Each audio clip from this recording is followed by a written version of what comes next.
Hey everybody, I'm Chris. Hey, I'm Bill. Have you ever asked yourself, what is your superpower? Everyone has a superpower. Most people just don't know what it is. We're going to help you uncover it. This podcast is all about helping people figure out what their truly unique superpower is. Superpowers, what's yours? Hello and welcome to another Superpowers Podcast. We're still in quarantine. We're still, not out and about, but we have a really exciting guest here with us today that we're super, super, super excited about. Chris, why don't you tell us a little bit about Matt? Take it away. Welcome back to another episode of the Superpowers Podcast with my wonderful co-host, Bill Weiss. Weiss. My name is Wise. I know. We've known each other for fucking 10 years. Dude, that was on purpose. Okay. You would make me Jewish. Not that I have anything against that, but it's Wise, not Weiss. I know. I can't help myself. We're here with Matt Lombardi, beaming up from Massachusetts. Bill, we will have other folks from Boston, but I promise not all of our guests. Matt, I just want to let you know, Matt and I don't really know each other. This is the first time we're meeting, actually. So, Chris is kind of like the producer. He gets all of the guests for the most part. I'm kind of the on-air talent in this production. And, we've done 8 podcasts so far in the second season. 6 are people from the New England area. It's kind of getting a little ridiculous. Are all the intros this smooth? Yeah. We'll end up editing a lot of this out, I guess. All right. Without further ado, Matt Lombardi, up from Massachusetts, Boston native, went to Boston College and played college hockey onto his professional hockey career, absolute fitness junkie, CrossFit wizard, has been a serial entrepreneur the last few years and now co-founder and co-CEO of Beam, a CBD company, a direct-to-consumer CBD company. Welcome to the show, Matt. Co-founder, co-CEO. I'm not sure where the extra co's came in. I think it's just that's one. That's what you guys call yourselves. You guys are co-CEOs. Yeah. You're adding co-founder, co-CEO. Anyways, thanks for having me, guys. Off to a great start. You can see what happens when Bill and I don't do a show for a couple of weeks. Just a little bit of rust to kick off. Yeah. Lombardi, how are we doing up there in Massachusetts over the last couple of weeks? How are you holding up? Doing well.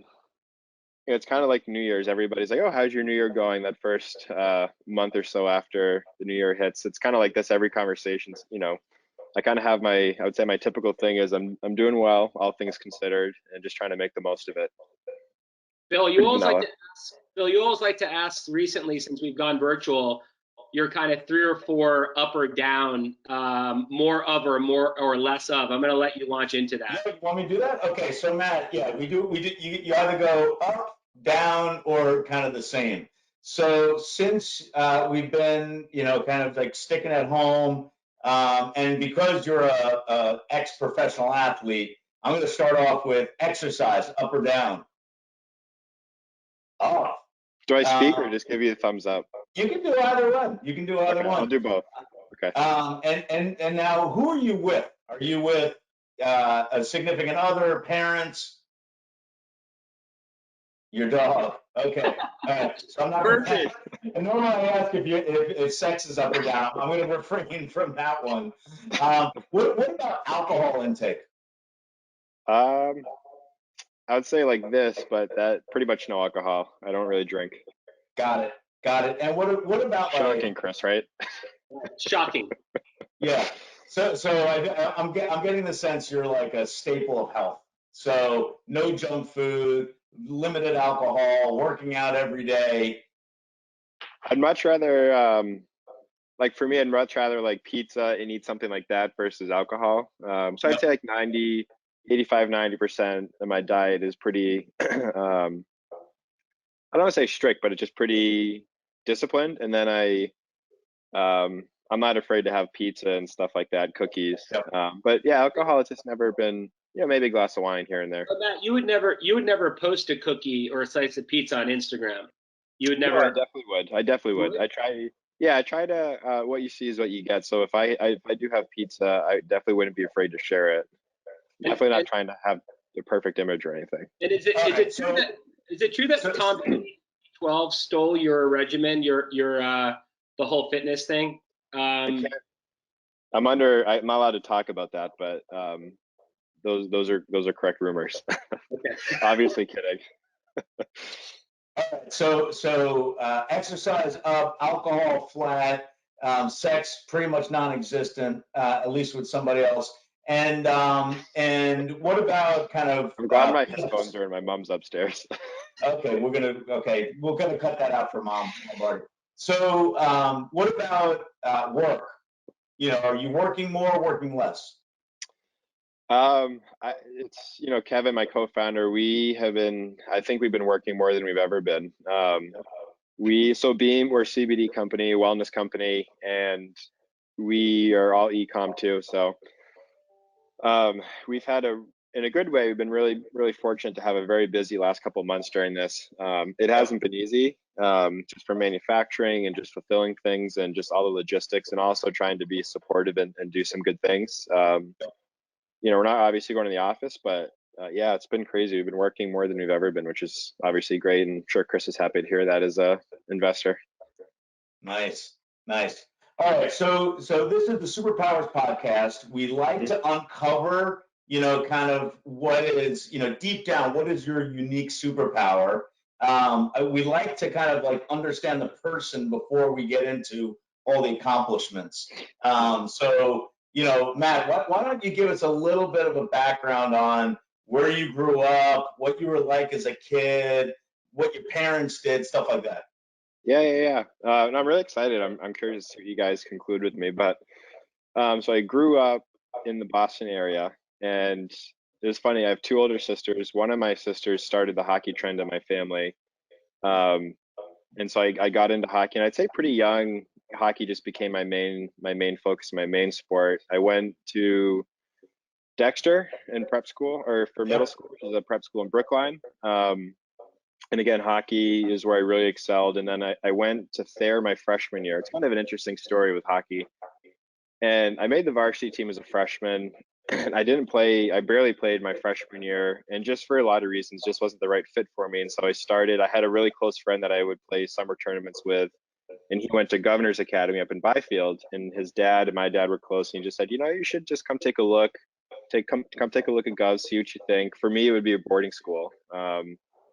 And ended up really enjoying my visit and really liking and bonding with some of the guys when I went to visit there. And I remember, it's really funny, it's one of my more vivid memories too as a younger hockey player. I remember going to BC hockey game, and we had season tickets all throughout when I was really, really little, all through high school. Yep. And I remember being at a game with my dad, and I remember at the time I wasn't playing at Thayer, and I was kind of in this like, what the F moment with hockey. I was young too, but just kind of feeling like, just frustrated. I wasn't handling, not playing well. I felt like I was good enough to play, but for whatever reason, just like wasn't, getting the ice time and things like that. I remember having him just like looking and watching this game, and in my head, just really thinking like, man, I just want to play BC so bad. Wow. And not really seeing a path to that at all at the time. I mean, I was like, if I can't even play my varsity high school team, how the heck would I ever play at BC? But I that was my goal, and I had that goal. And what was really cool is my friend that I just mentioned, he committed to BC as well. I think right before I transferred to Govs, or the year after. And it was so cool. I ended up just training with him, Ben Ferrio. I ended up training with him and his two younger brothers. His dad would train us up in Essex, Mass. We'd work out all morning. We'd go skate up at the ice center in Salem, New Hampshire. And then we'd dig clams and fish in the afternoon in Essex during the summers.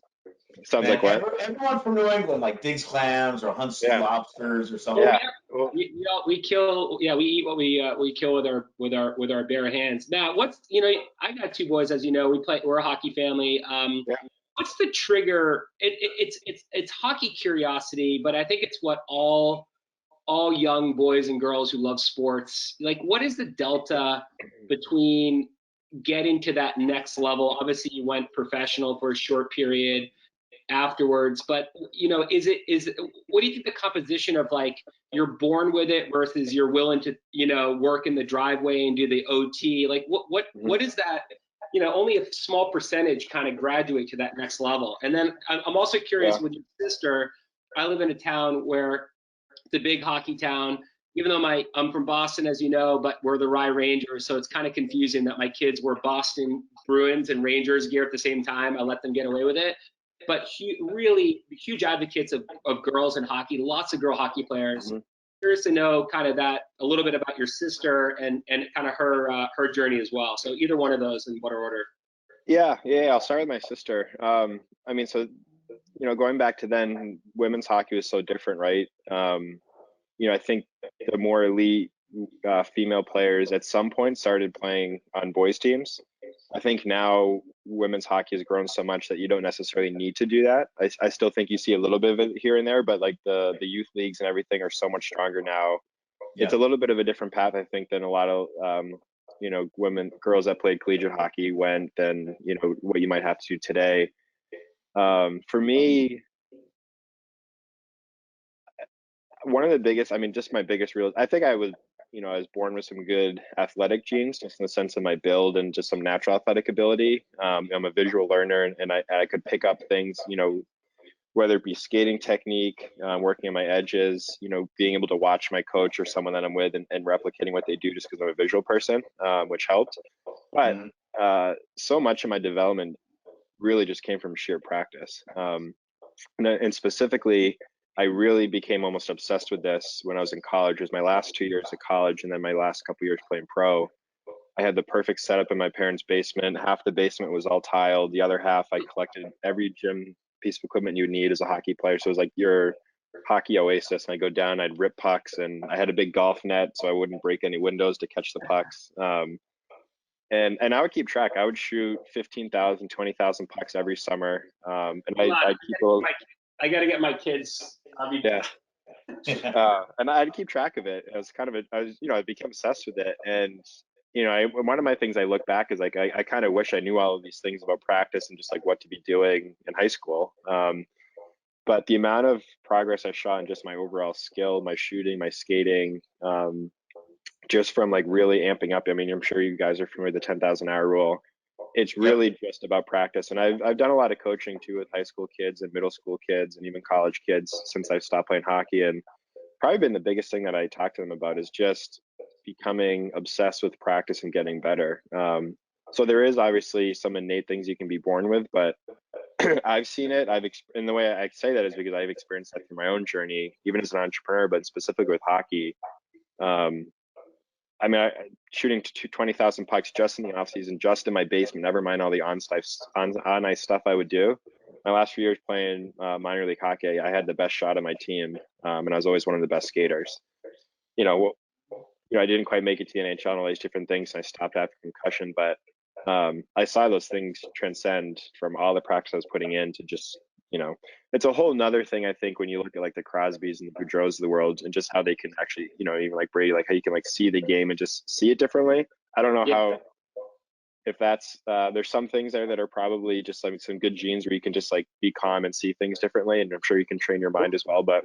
Or as they say, the game kind of slows down at to a certain pace. What about the element? We haven't had that many professional athletes on the show, more successful people than you, but definitely no athletes. What about the team element, Matt? What did you learn from kind of, the everything around what I grew up with sports, and why I love my kids doing sports is that team element, the coaching, the discipline, the practice, and what did you kind of learn from that? And when do you think you actually started getting it? Because I think there's a difference of like wanting to score and all that versus like really appreciating all the other aspects of what team teaches you. So there's two things that really come up, and I'll talk more just my experience at BC. So one, sports is just the ultimate metaphor for life. And then two, I really learned a lot about leadership. And the two things there is around leadership is I was really fortunate to play for Coach York and be part of a BC hockey team for 4 years. And my freshman year, we went to the national championship game and lost. My sophomore year, we went and won. My junior year, we didn't even make playoffs. And my senior year, we went and won again. So 3 out of the 4 years we played in the national, not just the Frozen Four, but the national championship game. We won multiple bean pots, we won multiple league championships, but obviously the Frozen Four stick out. And you start to see, like, so in the 2 years that we won and the 2 years that we didn't, you can start just to see like what were the common threads. I don't say this just because one of them was my senior year, and Matt, Ben, and I as the captains by any means, but we really just modeled ourselves after what we thought really worked well our sophomore year when we had Mikey, Matt, and Danny Bertram as our captains. And it really just becomes from like always a top down of really what we saw at work was like really good leadership. And there were certain principles, again, that we saw were common threads. And then to one thing you just asked is just total buy-in from everybody. And I probably didn't fully learn that. I think till my junior year, again, I experienced probably the most adversity I had through my 4 years at BC in terms of just like playing and being a healthy scratch and just having a tough year. And then again, like going on to a senior year, playing every game, being one of the captains, being fortunate to win a lot of games with the team. That year is when I really learned about just being a good teammate and really understanding how to handle and process things that happen in your life. At first, I remember my junior year, I was kind of sulking, I was just sort of in a bad mood about not playing. And then I remember Father Tony, who was our team chaplain and just sort of like the team's mentor, pulled me aside. He picked me up every Thursday morning at 6:30 in the morning, which is insanely early for a college student. We went to Johnny's, which, Chris, I'm sure you're familiar with, the Newton Center. Absolutely, still there. Great diner.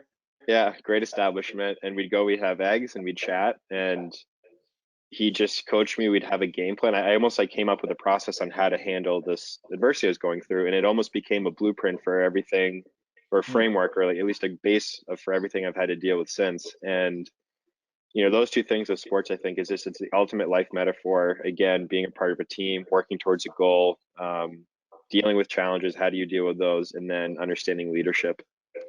So hold on a second. So you're yet another Boston guy who doesn't have a Boston accent. So were you born and raised in Boston, or were you like born somewhere else? No, I was. If my parents have Boston, it's more. People sometimes think I sound Canadian. It's probably you do sound Canadian. Hockey. Yeah, I think it's like one of my roommates was a Canadian, and probably just a hockey thing. You just picked it up. Yeah. Actually, yeah. If you're a hockey player, you gotta like go with the herd and sound like a Canadian, right? Yeah. Okay. And then so the other thing I'm kind of sensing here is like, ninth grade you made varsity but didn't get a lot of ice time. You get to BC, you were a healthy scratch a couple of times. Like it seems like this is like a recurring theme, yet you played professional hockey for over 10 years. So eventually you figured it out.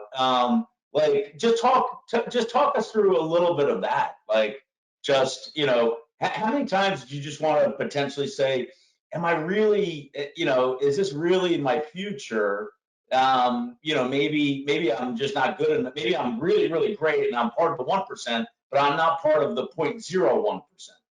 Mm-hmm. So one, just it happens often, but there was another Matt Lombardi that played hockey too. So he played in the NHL. He's from Canada. So we're different. He's probably a little bit of a better hockey player than I was. I think he played in maybe their national teams too and everything. But so he did play in the NHL for a while. I played in the minors with the Devils and the Penguins.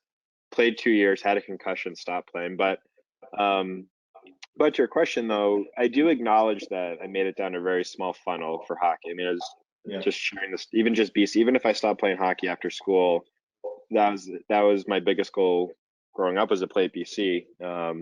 And I was really I realized that, and I don't take that for granted. I think, and part of it, when you're asking earlier, just like going back when I grew up, I think one of the best things that my dad did and my mom was they supported me, but I didn't have my dad drag me down into the basement to shoot pucks, even before college when I really became obsessed with everything, even more so then too. But he never dragged me down there. He supported me and helped me put the stuff down there that I asked him for, things that I thought I needed. And also too, like, mind you, this wasn't a sexy basement. This was nicknamed the dungeon. But I think what I learned from that was if you want to go do something, just go do it. And that probably was the greatest thing. And I look at some of my friends whose dads, were coaches and they really knew a lot about hockey and things like that. Looking back now, I think that's probably one of the greatest things that he did. And he was also an entrepreneur. He had he was always in the waste industry. He's had some really successful trash companies, recycling and things like that. And I'm sure I get my entrepreneur bug from him, but I think that's what an entrepreneur is, right? You just go do it. You don't wait for someone to tell you or invite you or drag you down there. They don't pull you down there kicking and screaming. So, with wanting to play at BC, with wanting to play pro hockey after, I knew that. I remember in my junior year too, going back when that was a really tough year. I remember sitting down with my dad at the Applesbee's in Cleveland Circle right by BC and just talking about, like, do you want to transfer? Do you want to stay here? What are you thinking?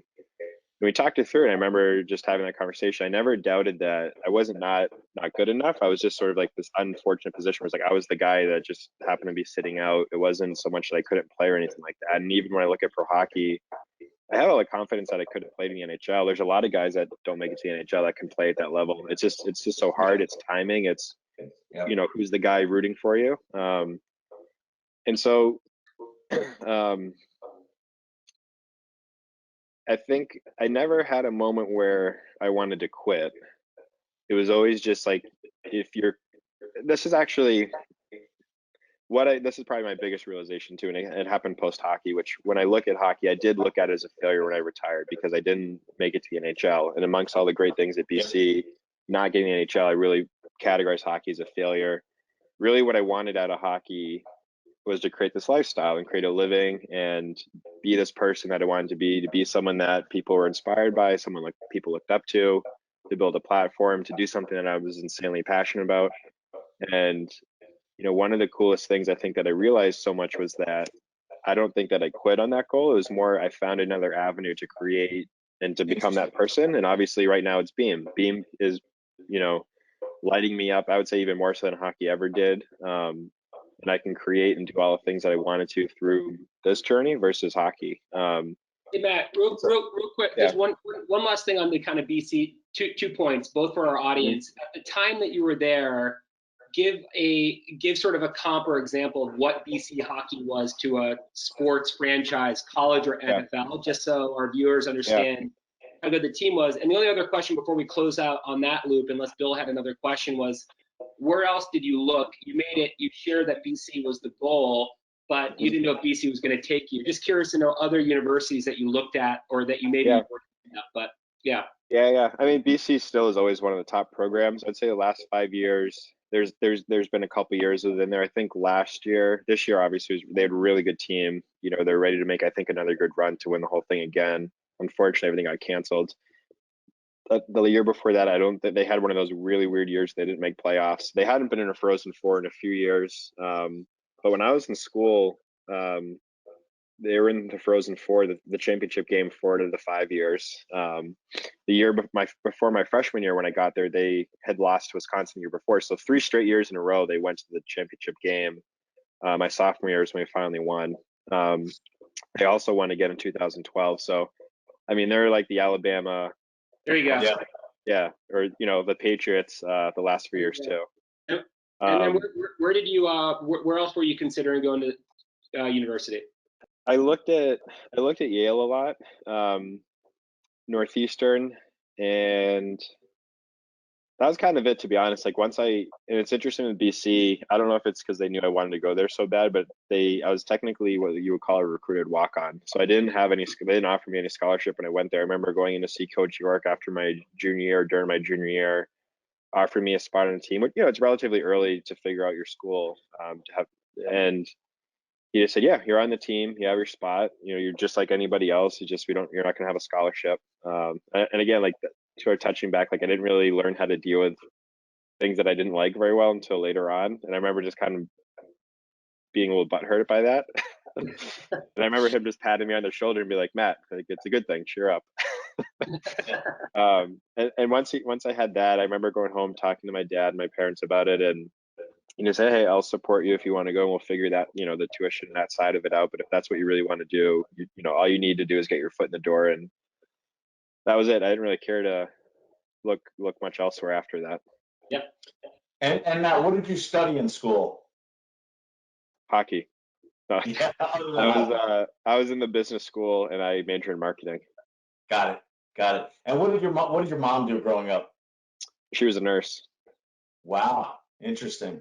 How is she feeling right about now? I mean, nurses are like the new fire are like the new firemen, like running into fires Yeah. right now. I get I don't want to use the word lectured, but I get talked to frequently just about making sure that I'm washing my hands and doing the necessary things and being safe and smart. Makes sense. Okay, so you graduated BC, played professional hockey in the minor leagues. Like, how long did you do that? You mentioned you got a concussion, which seems like, people who get concussions don't just get one. It kind of is a cyclical thing. So talk us through like that time of, during your life. Yeah. So I was in the Penguins system at the time, and the puck came up the boards, and I kind of turned with it. And as I did, this guy's elbow came flying in, and I only have a half shield on, not a face mask anymore, and hit me right sort of in the side of the jaw. And I remember after the game, just seeing this like light in the corner of my eye, and I was playing really well at the time, and they're wanting to keep getting called up, and things are going well, and so I just kind of kept hush hush and just ignored it, didn't tell anybody. Then the next game I played, and I got hit in the boards, and I bent my wrist. I think it got bent down. It was the top hand of my stick on my righty. Really hurt. Played the next game. Asked the trainer to tape my wrist up. By the end of the game, I could barely hold my stick. And so this was 2 games after I got hit in the head. And I went to the trainer's room and just said, I can't even hold my stick anymore. I gotta I was talking about my wrist. I said, oh, by the way, like my head's killing me. Like the last few days, I got hit when we played so and so, and that was the last game I ever played. And that must have been really hard. The whole buildup of that journey, and then kind of recognizing there's a potential turning point. Yeah, and that was halfway through the year, and I didn't play. That was my last game, so I didn't play the rest of the season. And then just went home when playoffs started, and it was really hard transitioning out of that. I mean, I kind of say I was like somewhat depressed those first 2 years after I was done playing hockey, trying to figure life out. Again, like all I knew, one was hockey, but all I knew was also doing stuff that I loved. And it was a tough transition. But could you have gone back, or did you just know it was time to hang up the skates? I thought about it. Both the following year and even the second year after that. And it just, the more I thought about it, just you have a new wave of, young guys coming out of college, guys coming out of juniors. I wasn't drafted. It just becomes that much harder. Even if you were still playing pros, like it just becomes that much harder because, again, there's a whole new influx of people coming in. Yeah. And I try to look at it just more holistically of, and also, I think also what really helped me was I realized during that whole recovery process that I definitely had more concussions than I acknowledged. That's just an injury that you don't want to screw around with. Yep. Yeah. So what after that? What'd you do? So battled with probably, some shit for a little while. And then what was your first kind of job after hockey? Yeah. So I ended up at Eaton Vance Mutual Fund Company.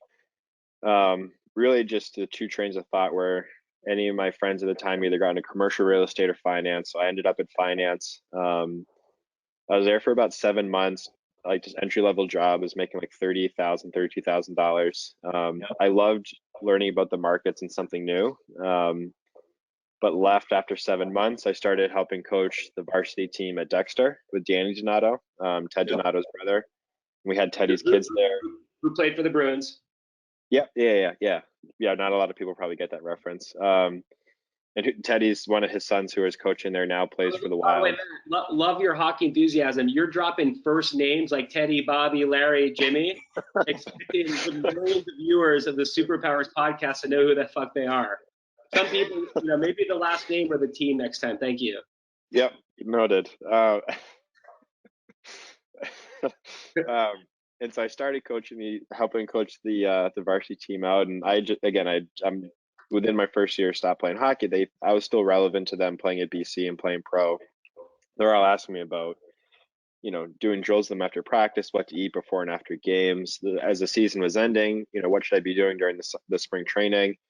And then it was actually Teddy Donato, former Bruin, head Harvard hockey coach. He asked me, because his kids were on the team, Jack and Ryan came. I was like, hey, could we work out with you? And so that my parents' basement, the basement I was telling you about, they just started shuffling down this little chute after school. I'd work out with them. The fun part I was having with it was, I created this Google folder, this Google Docs where we had their workouts. We track like their shots, how many pucks they're shooting, minutes spent stick handling. We do leadership stuff. They'd set goals. And then all of a sudden, this little tooth thing with Teddy's kids coming down in the basement turned into 20 kids, 30 kids. And then by the time summer rolled around, I had about 100 kids signed up for this program. Wow. I was going between 2 different gyms. This guy let me use this other gym he had. Wow. I'm just going back and forth between my parents and this guy's gym, training these kids. And at the time, I love the coaching and the mentoring and that stuff. At the time, like my wheels are more spinning, like, this virtual coaching thing. Kids are always on their phones. How do we use their phone to really impact them? Yeah. And then I got connected to these 2 guys, Rob and Chris. They were both more seasoned tech executives. One was a CEO, CTO. Chris's kids played hockey, so I got connected to him through a friend or one of the parents that I was training his kids. And long story short, this guy Rob had built an in-house platform, and this is 2013, 2014, 2015. So just for context of like Slack and Google Docs and like where we are. Yeah. He said, hey, you should connect with Rob. Rob built this thing to manage the software team here at our company. He's been thinking about wanting to see where else this could be used. Cliff notes of it all, I became that first guinea pig. I took this because Google Docs wasn't working for me anymore with hundreds of kids on this thing. I took this thing, I was able to customize it. It was also in an app at the time. I could put in how many pucks they shot, all their workouts were in there. We could communicate, send notifications, essentially think of Slack, but before its time and for more for sports and stuff. Fast forward that track a little bit. Chris, Rob, and I, those 2 guys I just mentioned, ended up becoming partners and starting this company called Driven, which at the time I was like, I was at BC, we had all of our communications in like 17 different places. I had Teddy's kids with me, so we took it to Harvard hockey program, to the BC hockey program, and just said, hey, use this for the season. And it just became their operating system for all things communication, tracking data, even as simple of a thing as like what they wanted to eat after a meal on the road. So Matt, what I'm hearing is you were obviously your coaching program exploded organically. You had a pain point based on tools that were not sort of being complementary to what your needs were. And then you saw an opportunity along with some friends to expand and scale it to other hockey programs. Yeah. So Chris, that's what you heard. What I heard was that they created Slack, and instead of focusing on like engineers, for a multi-billion-dollar industry, they decided to focus on college hockey programs. That's what I heard. Doesn't sound very good to the way you heard it. But I guess to be black and white about, I guess that's what we did. We had an insight that, this thing that I took and customized, other people could use it. And we looked at, pro and college teams as just a great segment where, they were all on pen and paper. Coach York would cut out newspaper clippings and tape them to the whiteboard. We'd have practice plans that would be taped to the board. This essentially housed everything. And fast forward that, we, fortunately, we raised a little bit of money. We built a sales team. We were hiring current and former athletes, so we hired some other hockey players who are still playing, and they're able to sell into their channels. We hired an Olympic rower who sold into all the rowing programs in the college programs. The fun part, or maybe not so fun part of that story, was about 3 years into it. Chris, this guy, we just weren't eye to eye on stuff. Not to make it personal or anything like that. We didn't really see eye to eye, had a little bit of a falling out. Again, I look back on it as like, I've learned a lot. Like I wasn't a great communicator. I hadn't really evolved as a leader or as an entrepreneur yet. And there's definitely things I learned from that, but essentially decided to leave just because I didn't think it was the right fit for me anymore. And I just wasn't that excited about it and what was going on. And but so that this was your first sort of foray into, I know there have been some experiences when you were younger before your BC days, but this is like your kind of first entrepreneurial co-founder. There's a lot of, what did you, any interesting insight or learnings or sort of disasters outside of maybe not, people's everything, right? So those things happen, but anything that it sounds like you got the bug at that stage as far as building stuff. So what were you asking though? What did I learn from that just first? Like that was your first entrepreneurial experience in building a company with other people. What did that feel like? And at that stage, did you kind of realize that you were going to, start building other companies? Yeah. I mean, the biggest insight, I think,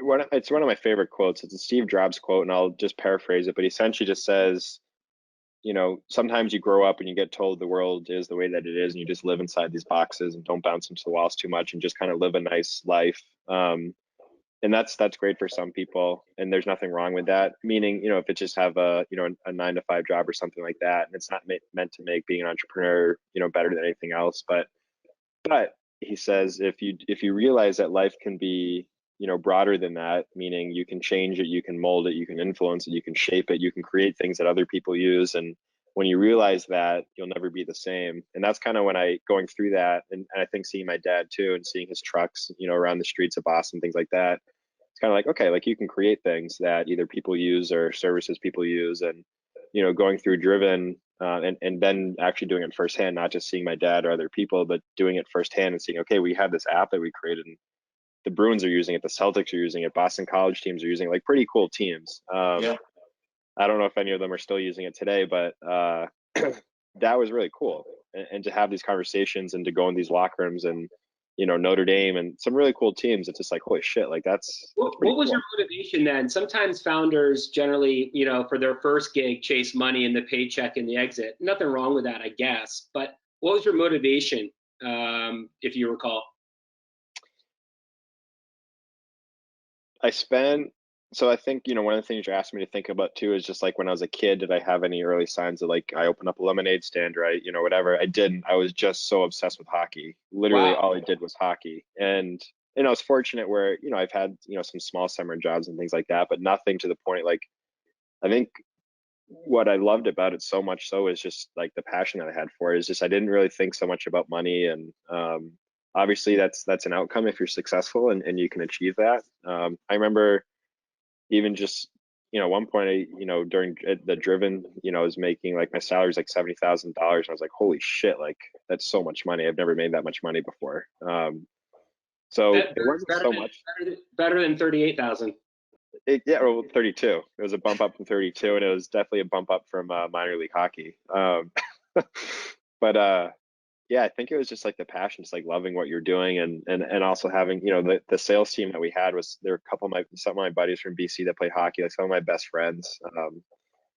Yeah, it was just a passion. It was just feeling like I did when I was playing hockey, I think. Matt, whatever happened with that company and that business? It still exists. To be honest, I don't keep tabs on it by any means. I don't want to, I guess, probably speak too much to it because I don't know a whole lot. It does exist. I hope it ends up doing well. I'm sure, this isn't a good situation, the pandemic, just given that, this is probably something that teams don't need right now. But yeah, Chris and Rob have continued to run it. I know they raised additional funding, and obviously I wish them the best. At the time, it was a really hard thing to go through, and I think it was frustrating for all three of us. I've since talked to Chris and have bumped into him and had nice conversations and caught up. So it's, yeah. Did you have a conversation, or did you have like a hockey fist fight somewhere in like Southie? It's funny. I don't know. I guess it doesn't matter if I share something. Would you have won that? We don't care. Would you have won the fight? That's all Bill and I want to know. Yeah, actually, just to that funny story, I remember. So essentially, like the net of it all was like I called for a change of leadership, which again, I think I was 23, 24, 25. I don't know how young I was. Chris and Rob were, I don't know, they're in their 50s, I think. Two guys that are seasoned executives, and it was we had one board member who was chair of the board. Chris and Rob were on the board. I was just a board observer because I was inexperienced. And I called for a change of leadership. It was one of the things I learned was just the importance of communication and just like being able to have honest, direct, radically transparent communication, say it straight so it doesn't come out crooked. I wasn't that good at it at the time. I think I'm pretty good at it now, getting better. But I remember I had like my notebook, I had notes, I had written down like what I wanted. It's like, you probably would have laughed at me watching this. Like, is this kid serious right now? But I remember essentially just like suggesting that we change the leadership of Driven. And after that, amazing. It was a pretty was a pretty amicable conversation. And I just remember I remember our board at the time was John Burns, and he, I think at the end said something just like, I appreciate everybody just like being able to, handle this conversation maturely. And I was just like, yeah, Chris, I appreciate you not reaching across the table. And he was like, you kidding me? If I did, you would have beat the shit out of me. It sounds like you had, I don't know if you guys watched Succession, but I feel like you had there was a huge episode where it was the vote of no confidence. And either, when you take the vote of no confidence, it only goes one way or another, right? It's all black and white. Either, changes are made or you're out. And by the way, sometimes you probably saved yourself a couple of years by doing that, right? You might have spent a couple of years, maybe, wasted a couple of years. Wait to hear what I did next. Oh, tell us what you did next.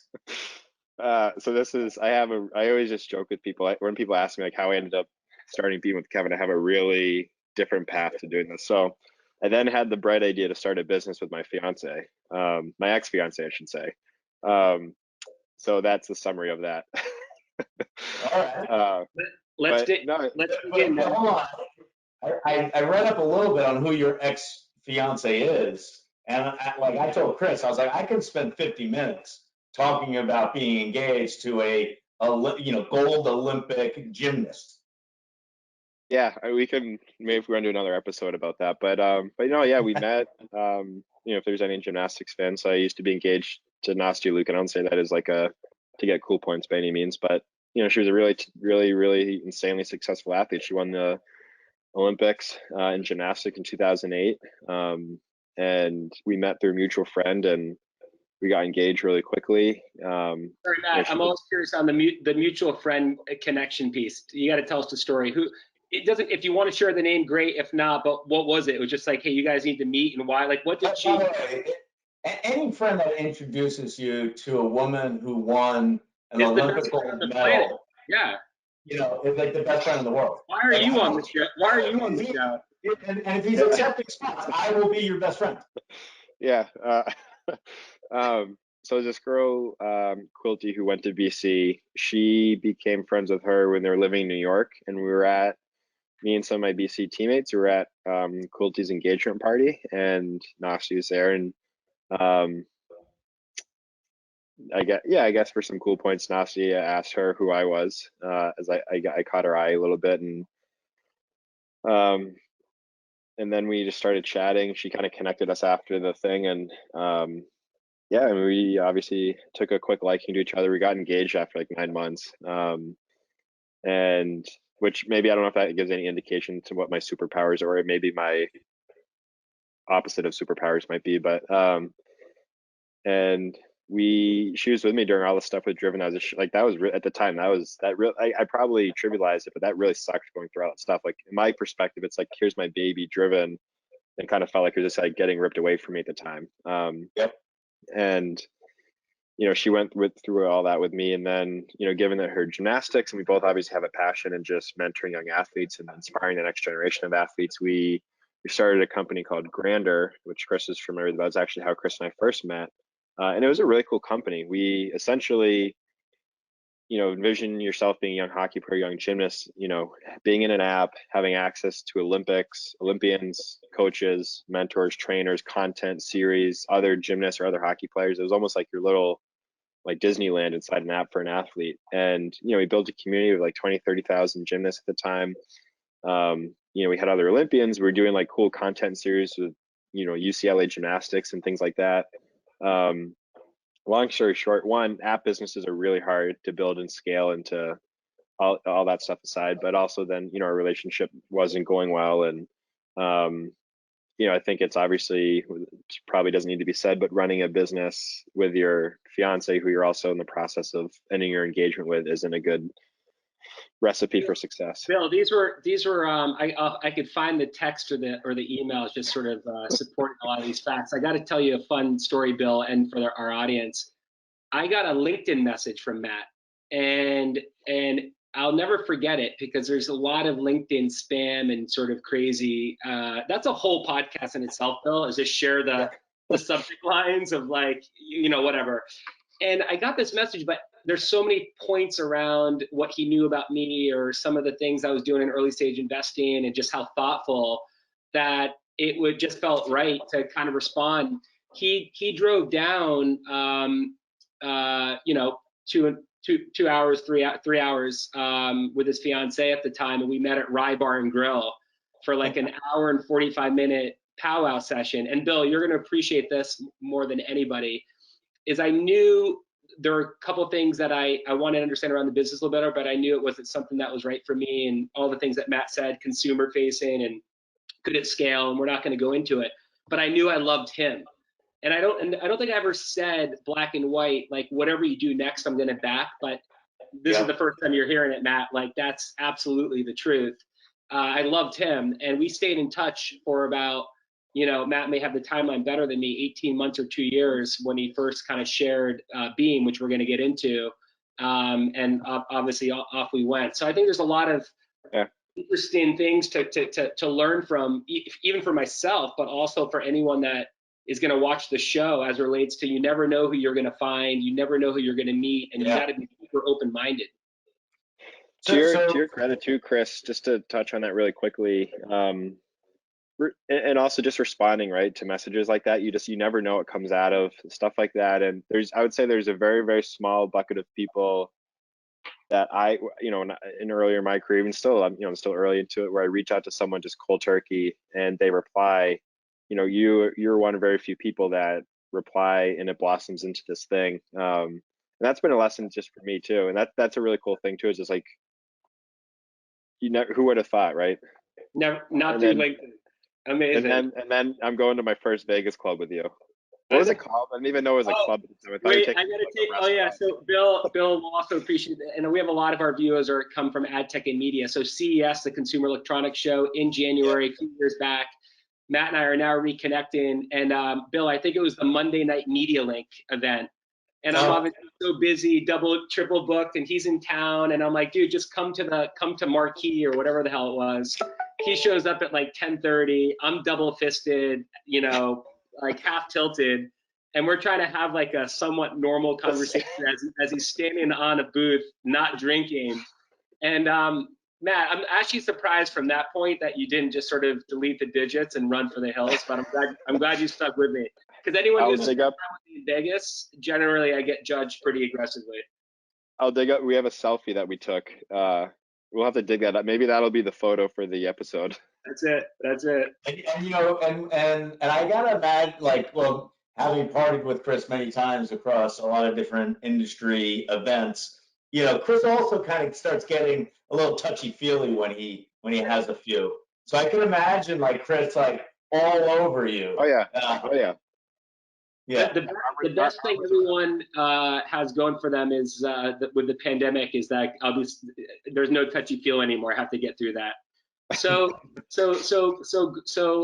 happened to that? So what happened to that? But I actually love that business as an idea. It was one of those things that when you talk about it, whether it be to an investor, to someone, a parent, an athlete, in concept, it's like, oh yeah, that should definitely exist in this world. The reality of it is just, again, there's all these things about apps and, getting people to come in and actually use it and all those different things. But in theory, it's the world needs more mentors. And that's what was exciting about it. It's also, it's so deeply rooted in stuff that I'm passionate about and love doing. But it was also, all the personal stuff aside, it was a hard business. No business is easy, but that was a tough business to grow and scale. Again, we did build something really cool. Matt, what's interesting now, though? I would say for our venture firm alone, we've probably seen sort of 20 coaching-like companies come inbound. So you could argue that you were actually ahead of the curve as relates to understanding that sort of people with experience and these celebrity types like your ex-fiance and these young gymnasts. Bill has two daughters, aspiring and learning. Agreed, that all makes sense. Coaching is a sort of I don't know who the winners are, but it's actually a really big, in the last 12 months from our perspective, has been a big boom. So there's someone's going to figure it out. Yeah, agreed. Yeah. So that's another learning experience. By the way, I have met a couple of, husband, wife, founder companies.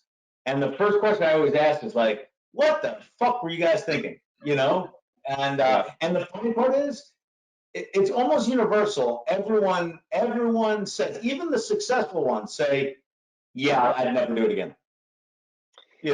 I wouldn't say that. I think it's all personalities. It's like any partnership, right? I started Beam with one of my best friends, which isn't all that different than starting that with one of your significant other. So I wouldn't be opposed. I would approach it differently. Yep. But if you have the right chemistry, you have the right working relationship. I just don't think on a professional side, I don't know that we were a good match on that side either. And it's not a negative on her, it's not negative on me. I think it's more just like black and white. We work differently. Yep. So Matt, now I have to assume, and I know even from our personal relationship, there was a period where we probably weren't talking as much. You've gone through the companies sort of not working, you're separating, which we don't need to go deeper there. I assume that you're at a point of sort of inflect, like can't be a great point of time in your life where you're like, what am I going to do next? And so I want to talk a little bit about that. And I want to talk a little bit about you and Kevin, the other co-founder, and sort of the origins of Beam, because we are definitely going to talk about some Beam today.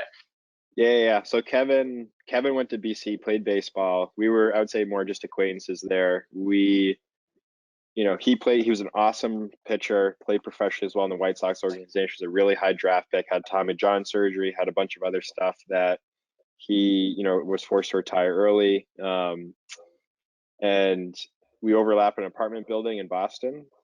I don't know the years, but we both were done playing hockey. We were both, he was in sales at VMware, and we instantly just became best friends. And right away, we're doing workouts and CrossFit and running. We did a marathon together, and we just all of a sudden we're just like bonded by this idea, like, oh, we should do something together at some point. And this is probably 4 years prior to Beam.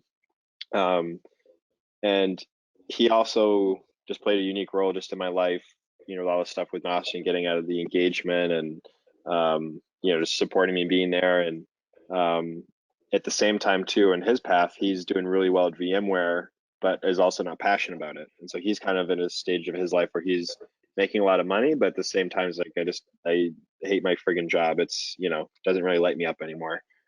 And here I am getting out of a business and a relationship, blank canvas in my head. Now I'm coming in my mind, I can look at it as like, I just failed twice. Driven was a failure. Grandeur was a failure. I really want to go start something from scratch again. And we just had all the stories like how and why we got into Beam and CBD and all that stuff, but we just had so much conviction about what we're going to do. And we just went after it a million miles per hour. And we created and launched Beam. It was interesting though. We both, I guess, had sort of like a desperation of like, okay, if I'm going to do a third thing again and try this third thing, like it has to fucking work. I can't fail. And then Kevin is kind of coming at as like, I hate my job. I'm like craving to do something I'd be more passionate about, do it with someone that I love, all those things. So we both came out with these similar but unique, points in our life. Hey, Matt, so during all of this, like particularly when you're doing a startup, like how are you paying the bills? Like how are you making money? Even when you started Beam, like what was the income? So I took a job when I started seeing, I just was very scrappy. But I took a job when I realized that we were breaking up, and I realized that this company wasn't going anywhere. I took a job at this company called Jiffy. It's essentially it's like an Uber for home maintenance, and they had just launched in Boston. One of my good buddies was the GM of Boston. It's a Toronto-based company, and I was like, I just got to do something that I got to start making some money. I got to get my life unwrapped from this relationship, because everything I was doing was involved in that relationship at the time. Where she was kind of doing her own thing, and she had her own personal brand. So long story short, Dave called me up and said, hey, I'm looking for someone to help us with some marketing. Do you have anybody in mind? And I was just like, I'll sign up. And again, it was probably more of like an entry level thing. They were looking for someone probably right out of college, and I jumped in and I did it for like 3 or 4 months. And while doing all of that, we were getting everything ready to launch Beam, and at the early stages of deciding if we wanted to. And then probably like 2 months into that was like, okay, let's do this. So we started to put actual action steps in and launch the product. I got fired like 3 days before our first product of Beam. I don't think I haven't shared that story that much, but No, I want to hear exactly how you got fired. Yeah, I can. I kind of feel bad, and I hope no one from Jiffy watches this or listens to this. But yeah, I just need to make some money. I like Jiffy. I like the guys there. It's a great company, and we just used them today to move something. And it's a great service, but I really was just there to make some money and just buy myself some time. Which it is what it is. I just wasn't really putting the effort into what I was supposed to be doing. I joke sometimes I had to put like lists together and like find out like email, communities and different organizations. I had a virtual assistant in India who was, pulling all these emails and emailing people and like doing these, like, I would say like time consuming tasks for me. Meanwhile, Kevin and I are getting ready to, launch Beam. And I had a performance review and I got fired on that. And then I just kind of took it off the chin. It was humbling, and no one wants to get fired. So you were attempting to arbitrate your own job? What's that? You were basically arbitraging your own job. You were like, outsourcing it to someone else. That's kind of genius. I knew I was either going to get every entrepreneur has done that. Every single entrepreneur on the planet has done that.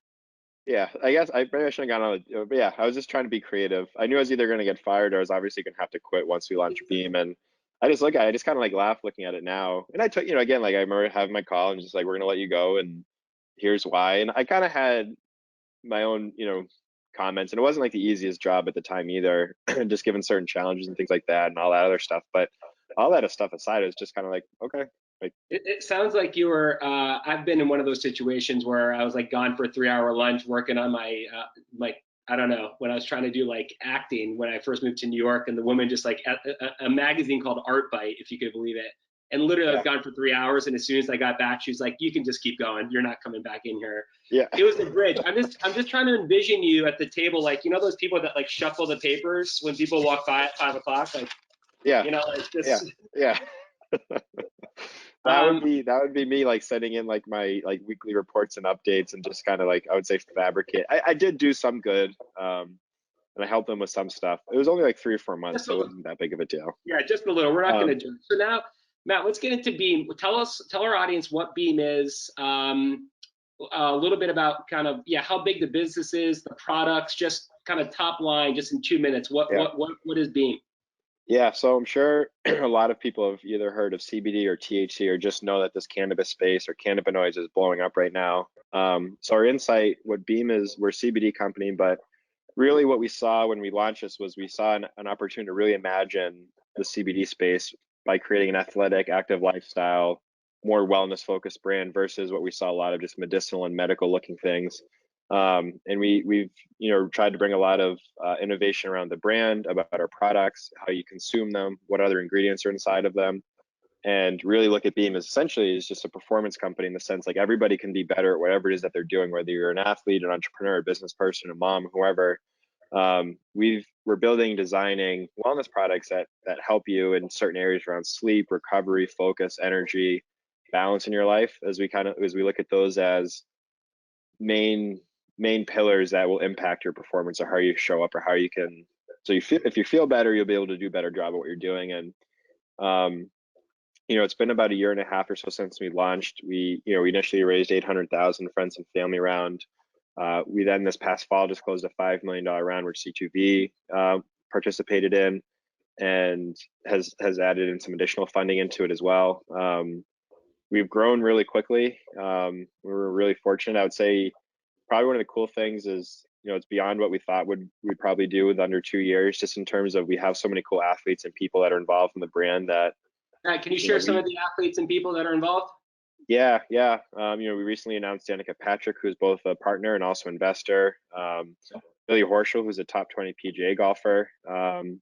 Matt Frazier, who is a top CrossFit athlete. He's won the games the last 4 years. He's a big Nike athlete. CrossFit's a space where we have numerous athletes in as well. It's been really cool, and we're really fortunate to be working with so many cool people. We have 11 full-time employees now. We have a handful of contractors that work with us. We ship all across the country. It's been, we're growing significantly, just like in terms of the business and revenues and stuff like that. We're fortunate to be doing well during the pandemic, just given, we were well capitalized to take this on. We also are a wellness company, we're e-com. It's really cool to be where we are. We have so much hard work to do. I would say, how did you guys focus in? So you knew you wanted to do something together. How did you focus in on CBD? Kevin and I were training for a marathon together, and we were just reading about CBD because we're both wellness enthusiasts. We're always trying to learn and understand what we can do to just feel better, be happy, healthy, whole. And we ended up trying some stuff. We were really standoffish at first as being athletes and not knowing what the heck this was. But long story short, we found profound benefits in our personal lives for different things that we had going on. And then I would say we just like I said, I became obsessed with practicing and shooting 20,000 pucks in the off season in the basement. We became obsessed with CBD and really saw that it's going to be the biggest health trend that goes on the next decade. Nobody's doing this in this more consumer brand space. And we can do something really cool here. And then we just jumped in and we attacked it. Now, one question is coming out of the B Grander, which obviously was also another consumer company. You could almost argue that you wouldn't go back into consumer since you just can't had consumer experience. Definitely, you're selling product versus kind of a more commerce experience. But yeah, was there any pause at that stage? I know you and I talked about it in early stages when we were coming through diligence. Yeah, I mean, I one of the things I think is if you fail well, you can learn so much. And, again, I look at like black and white, like those things just didn't work out. But I would say especially Grander. I mean, from the driven standpoint, the stuff I learned just around leadership and communication, picking good partners. Again, not saying anything negative or picking, bad people or anything. Not the right partners for me. Grander, Nastia, I got this front row seat of just like how the whole influencer world worked. She obviously was constantly working with different brands, consumer brands, posting on Instagram. Right. We lived with Sean Johnson and Andrew East. Sean was one of her teammates. They're also influencers and doing some really cool stuff. And so I've learned and I've met people, not just like, I met people through her network, but because of what we were doing, we met some really cool people. So the contacts and just like the education, like building the brand, all of that transcended. I wouldn't do an app again. I'd have to be really convinced something, but I that's a whole different conversation. But the consumer side, I think, is just so awesome because what I love about it is just that you get to you get to see like the result of your your product or the experience someone has by using your product, and that I think is really cool. It's a very rare opportunity, whereas whether you're in MarTech or SaaS or whatnot, B2B, very healthy, great businesses, Bill's running one on his own. But yeah, like you said, when you see people that are actually like very rare to be able to touch a product and use it and people put it in their kitchen. One thing, Matt, I want to ask is, in the context of CBD and the stigma and how you feel that's changing. Obviously, THC is getting legalized. Beam does not have any THC, but still, maybe even a couple years ago, the idea of CBD and what does that mean, or is it safe, or is it cool to talk about? Yep. Obviously, I probably sound biased saying this, but even with CNN writing a big article, I'm just seeing more and more ink around the idea of this is not a this is more sort of commonplace and more norm. Can you talk a little bit about that adjustment in the market and also people's perception? Yeah, and I think that's one of the things that we take on with Beam, is in this industry in particular, people do judge a book by its cover. They make a first impression based off just the appearance of it. We hear that over and over again, by talking with potential influencers and partners and consumers if they come and reach with one of our products. And then there's so many, cannabinoids and all these different the endocannabinoid system. People, you need to understand how people talk and how people digest information. And And then also just understanding how it's going to work within your body. And so, yeah, it's so misunderstood. One, because CBD, THC, cannabis, people don't know that hemp is also part of the cannabis family. People just think of marijuana. They just think that CBD gets you high because THC gets you high.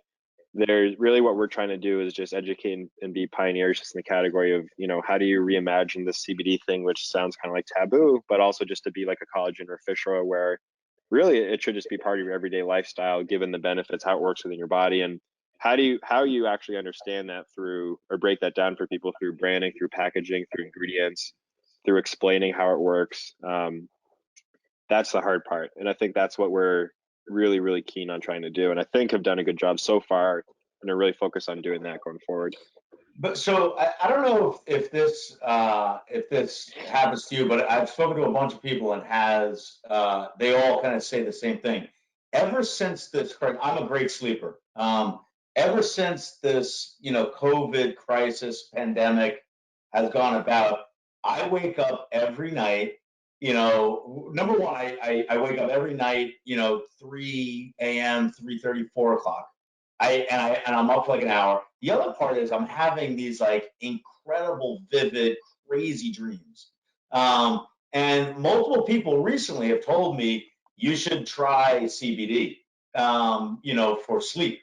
And and these are people, that I would have, I would have never thought. I feel like CBD is becoming mainstream. People are starting to recognize, hey, it's not marijuana. It doesn't get you high. You get the effects without, without those. So, I mean, incredible foresight on your part to think about that years ago, particularly because, like, I think someone like you would not go down the road of like marijuana, but would go down the road of CBD. Yeah, I've never used anything with THC in it before. I've never smoked or anything. Shocker, probably, right, Chris? Either is Kevin, and so that's why Chris is floored by that new information. But that's what our friends and family laugh at. It's like, of all people, you guys are starting a cannabis company. But that's what's also so fun about it. It makes it so challenging. Is again, like, you have this emerging market. We have an opportunity to destigmatize it. It's also, the fun part is, I don't know that we'll ever have a chance to, launch a business, be a part of an emerging market. At the same time, I can't think of the scenario where this would happen. No big players are in the space right now because of all the grayness and the regulation. So you don't have the Cokes and all those people in the world in this category. Now they're watching it, and I'm sure they'll be ready to jump in once things, with the regulations and the FDA and everything become more black and white. But you have this emerging market, but essentially you have all these young companies, fighting for market share, and that's also a really interesting opportunity with it all too. Yeah. Bill, if you haven't seen their kind of online presence or Instagram, both aesthetics and marketing, Matt, I forget some of the names of the people behind it. Just incredible as far as kind of both the packaging, but also the delivery of how you can use it, and whether it's in your coffee or in your smoothie or in your shake or whatnot, and sort of the imagination of how you can consume this. Again, only in the last year have I even considered where and how people can take CBD in a way that's, contrary to how you would normally kind of intake something. I think it's fascinating. Yep. I gotta tell you, regardless of the three businesses you were involved in, they all have great names. Like, those are three really good names. I think part of the struggle now is, you go online and try to like register a domain, nothing's available. So getting a good company name is really hard. Yeah. It Driven, we were presented a book of names from an agency, and I know that was when I was really gravitated towards the option. I think the rest of the team was too. Grander. So it's interesting. So we called. I remember I was watching Shark Week one summer, and a grander essentially is a mako shark over like 1,000 pounds. So they're like, a grander is like the 1% of mako sharks, or I think maybe even just maybe marlins or like some other type of fish too. And the idea and the analogy with that was, as I was watching, it's like, holy shit, that's a really cool name, grander.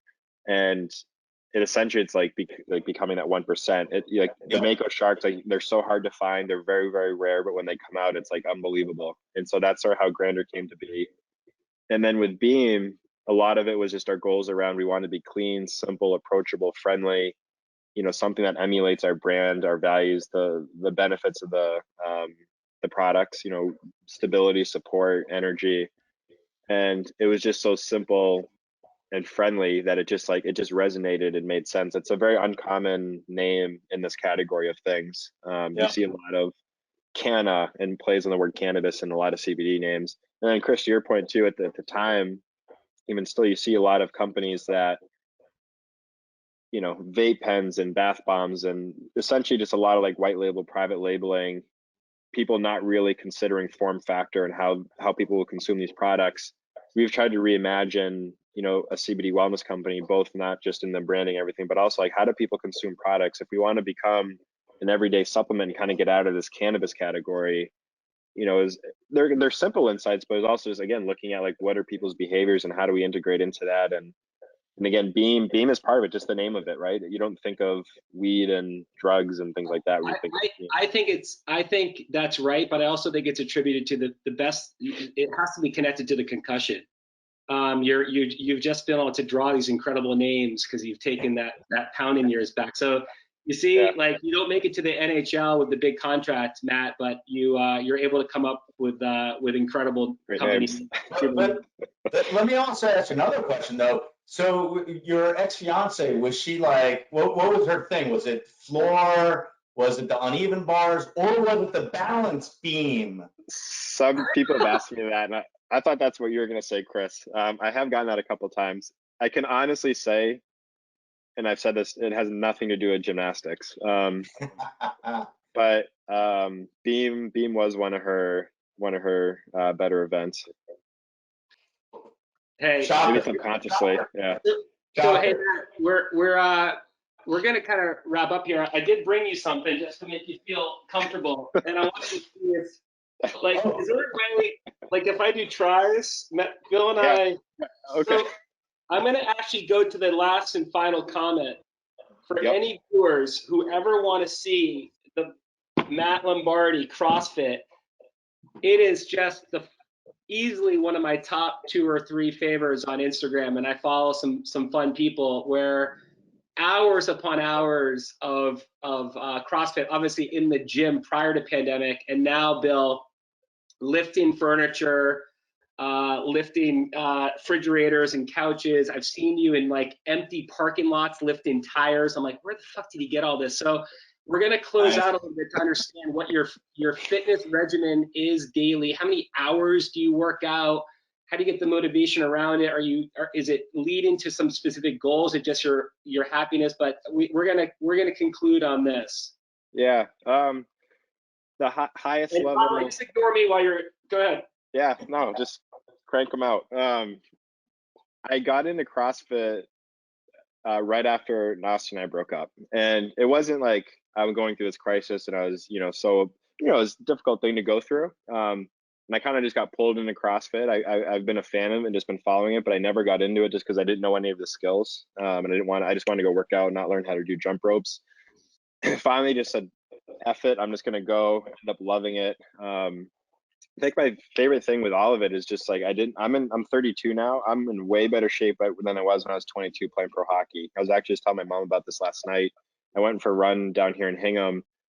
And there used to be a 2-mile loop around where Nasty and I lived. And I could barely do that at I would say not a very fast pace. And what I loved about it all is just like, holy shit, like I didn't know I could do these things to my body in terms of running and walking on my hands and all these crazy things. So my regimen right now is just a mix of CrossFit and long distance running. Long distance being anywhere, 5 to 10 miles, 5 to 12 miles. And honestly, I could barely run a couple miles before all this. And it's been, I just have fun with it. And just like why, posting them on Instagram, it's really just been for having fun. Also, just trying to be a good reflection of like the brand that we're building. And, Kevin, same thing. Kevin is an insane endurance athlete. He's done a few Ironmans. Like he just goes for 15-mile runs at 7:30-minute pace. But really part of it is like, one, it's our passion, it's very authentic, just who we are as people. But also just like, we also want to be representatives of the business that we're building. And I can also say, I'm single now, and I can just be as selfish with my time as I want to, because I have a leg up on some people there. Yeah, I mean, I try to at least an hour a day. But what's cool with CrossFit is like, it's a very intense hour. I go between like, I'll do the workouts pretty hard and push myself. Not every time do I go to the point where I'm like, I kill myself in it. But that's the part of like, I think training getting better is you kind of have a balance of like, go really hard, and then like, you're crawling after because you went so hard. Same thing with running. But yeah, I love it. It's just, I'm gonna say something that's gonna come out weird, but it's not meant to be. I sleep better after I watch you on Instagram. Like, that's how tired I am. For us. Yeah. I have some good ones today. I have a bike here now, a barbell at my parents' house. I'm gonna roll it outside and get some good stuff, and I'll post it later. We're gonna get Bill on there too. So Bill, Matt, one last question. So because you said your sister initially got you into hockey, what did she end up doing with her life? Yeah, so I have two older sisters. They're both great athletes. Michelle played hockey at BC as well. Wow. I got through school my freshman year. She was a senior, so we overlapped for a year. I got through because of her. So if she listens to this, a big thank you. And she already knows that. My other sister played lacrosse at Notre Dame. So, both obviously really good athletes. Lisa, my oldest sister, played lacrosse. She's an architect. Her and her husband had a baby a few years ago, so now she's just a rock star mom. And before she had the baby, she was a professor at Notre Dame, so she was teaching. And then Michelle is at State Street, and she's in finance. So then I would say they're both way smarter than me. and they know that. That's awesome. So now I think this has been an incredible journey, incredible ride. Love hearing the stories. I always say you learn more from your failures than you do your success. And so, I think, for our viewers, I think, you kind of portrayed them as failures. I don't think they were just incredible learning experiences that you just built upon and got you to Beam. And maybe that's why you're having so much success with Beam. And I'm a limited partner in CTV Ventures, so I own I guess a 10 little piece. So I was thinking, when you talk, it seems like there's this recurring theme where it's like, hey, I was a ninth grader and I made varsity, yay. Didn't get ice time, boo. Transferred, didn't know if I was going to be able to play college, but made it to college. Was a walk-on, got to BC, which by the way is an incredible school. Got there because of hockey. Then all of a sudden, wasn't getting playing time, boo. Become captain, yay. It just seems like there's this recurring theme. So, in my mind, I'm thinking about and also it seemed like what got you through was passion. Like you were just passionate about hockey, and you were passionate about, both your startups. But then it's also a lot about determination and not giving up. So I'm trying to think of all these things in one, and it comes down to this: grit. There was a TED talk given many years ago about looking at successful entrepreneurs and what is the common thread. And it wasn't about IQ, it wasn't about this, it wasn't about that. It was actually, and this is just one person, they said it was all about grit. And of all of our guests, I believe you have more grit than anyone we've actually spoken to date. So I'm going to say that's your superpower. But Chris, I take that as a huge compliment. So thank you. So Matt, the way it works is Bill does an incredible summary. I get to listen, and then I kind of follow on in some manner. And sometimes we're kind of right on, or there's a variant spin, or I've had the opportunity to listen to him and I just sort of spell it out a little bit better. I'm actually gonna pile on to Bill's Do you have a pen in your hand? Have you been taking notes, like planning? Just a couple. No, I think the only thing I was going to add is you're optimistically versatile is what kind of came to mind. When I think about sports and I think about the best athletes, I think about versatility, those that can kind of play variant roles and be put in different positions. I'll do everything in my power not to use Patriots analogies because people will unsubscribe from our podcast. So I'm going to still say that, but I'm going to have to just triple down on Bill's grit because I actually think that's a perfect way to summarize this conversation. And with that, Matt Lombardi from Beam, the co-founder and CEO and everything else. Follow him on Instagram. He's a smoke show. If you are a single woman and you don't get to know him soon, you're idiotic. Matt, be safe. We'll follow you later, and thanks for joining. Thanks, guys. That was so much fun. Thank you. Yeah. Thanks, Matt.